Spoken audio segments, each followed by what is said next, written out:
Prévisible, c'est désormais officiel. Le tribunal administratif a tranché ce matin.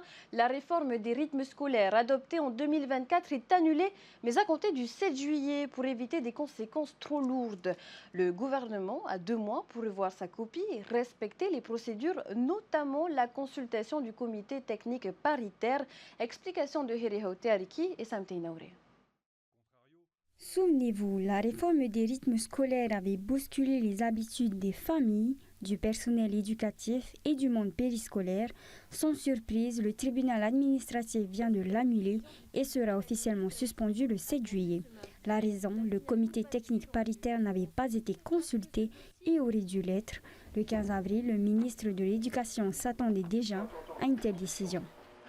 Le juge prend la bonne décision, une décision favorable, j'imagine, pour le bon déroulement et la continuité du dispositif qui a été mis en place dans le cadre de ces nouveaux rythmes scolaires. Évidemment qu'on prendra acte et on s'en réjouira. Ça ne peut que faire en sorte que l'on puisse travailler tous ensemble pour ne pas qu'il y ait de coupures et de ruptures.